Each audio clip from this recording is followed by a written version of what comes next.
a primary amine catalyzed asymmetric epoxidation on alpha beta unsaturated carbonyl compounds with hydrogen peroxide.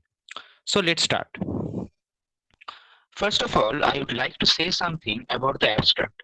It portrays a highly enantioselective Weizsäcker type epoxidation and hydroperoxidation of alpha beta unsaturated carbonyl compounds using a cinchona alkaloid derived primary amines as catalyst and hydrogen peroxide as the oxidant.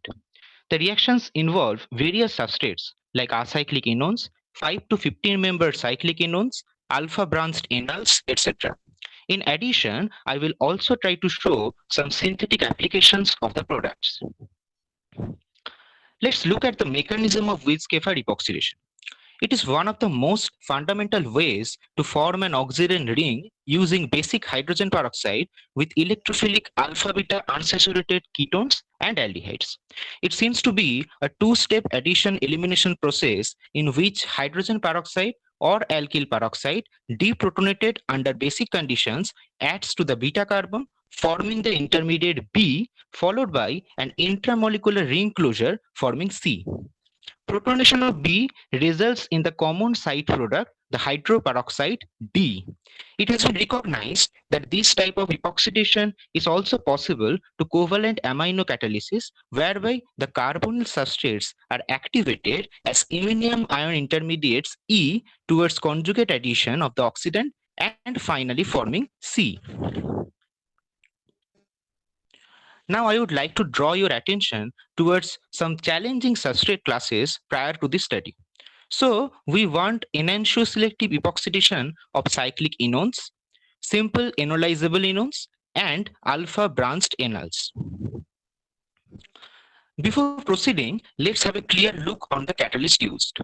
There are various research papers discussing about the organocatalysis using amines as catalysts. So the authors of this paper speculated that if primary amine salts are compatible with oxidizing conditions, they could be used for epoxidation of sterically demanding substrates.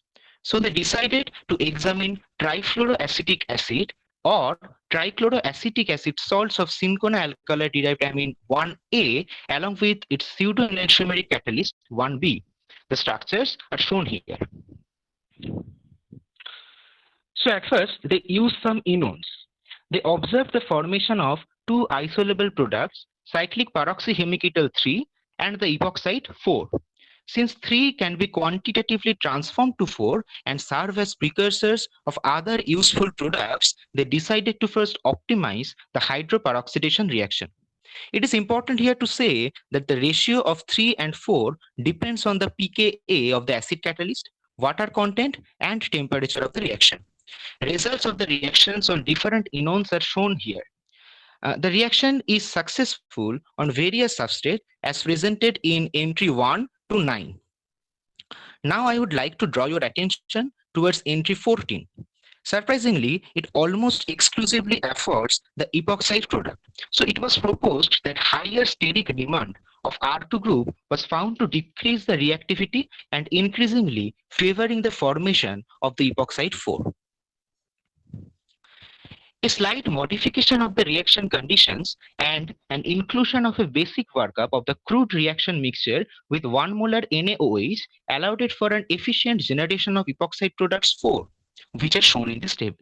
It is worth mentioning that in entry 21, epoxide 4M is the only product of the reaction. In entry 15, aqueous sodium hydroxide workup was not followed since it results in partial saponification. So it was replaced by workup using sodium ethanoate in ethanol. In entry 16, basic workup was omitted again, presumably due to a competing base catalyzed aldol reaction. This slide is very important as it shows the stereo convergence of this reaction scheme. Here both Z2B and E2B furnish the same enantiomer of trans epoxide 4B with excellent enantio selectivity and yields indicating complete stereo convergence. Despite success in using different enones, there are still some substrate classes that represent a limitation of this method. Due to shortage of time, I'm not going into details, but some examples are shown here. I would say the way out here is conventional method like metal catalyzed or Julia Colonna epoxidation. Now let's explore the synthetic utility of the obtained epoxides and hydroperoxides. Simple reduction of the peroxide linkage in hydroperoxides 3 could deliver valuable beta hydroxyketones 6. So they developed a one-pot protocol which consists of asymmetric hydroperoxidation followed by the addition of triethyl phosphide to the crude reaction mixture. Here is the protocol and some experimental findings. 1,2-dioxolane systems are important natural products. Placanic acid A, the first member of the family to be discovered, is an active antifungal agent. Again, placanic and epiplacanic acids C and D have been reported to inhibit growth of human cancer cell lines, while the saturated dioxolanes 1 and 2 were reported to inhibit growth of tumor cell lines. By this method, they synthesized the 1,2-dioxolane skeleton, which was the first ever report on the direct conversion of peroxyhemiketals into the corresponding dioxolanes. Now, they focused on cyclohexenone derivatives. Again, various substrates show good enantiomer selectivity. I would like to draw your attention towards entry 11, where the yield is less. It is due to the partial isomerization of the double bond into conjugation with the alpha-beta moiety.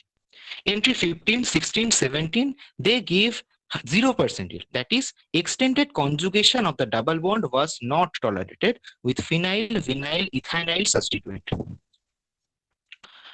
Now, let's look what medium and large ring-sized enones do under this scheme. The list is here.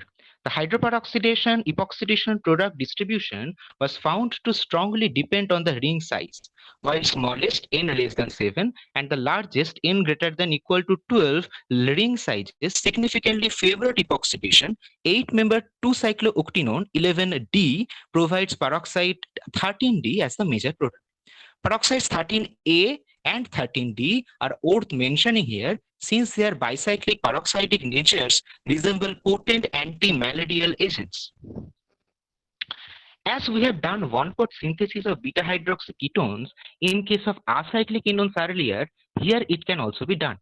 It's worth mentioning here that 15C and 15D cannot be accessed via an intramolecular aldol disconnections.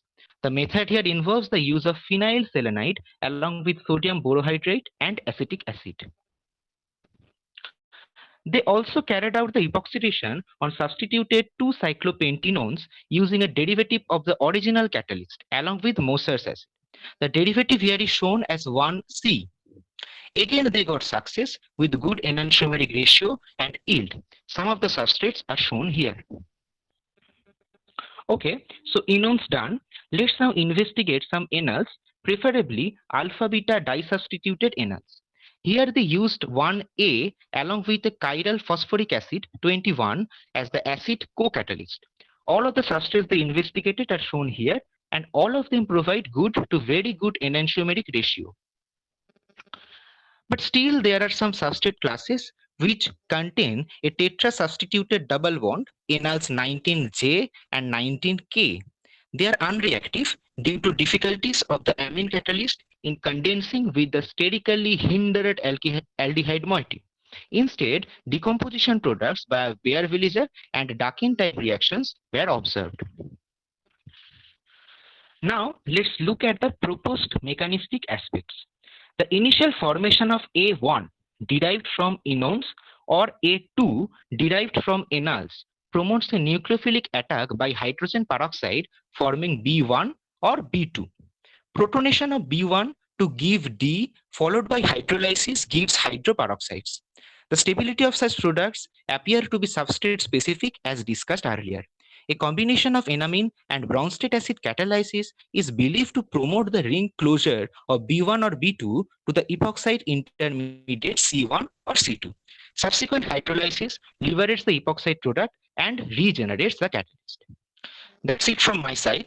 In conclusion, I would like to say this paper has demonstrated a powerful catalyst in the asymmetric epoxidation with an astonishing 95:5 enantiomeric ratio.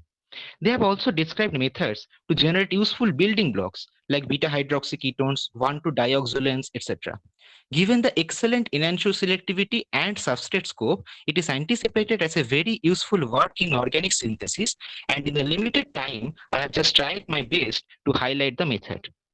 I would like to thank Sir Mizanur Rahman for his support. I also like to thank all of the professors for their encouragement. These are the reference I have tried to cover. That's all. Thank you.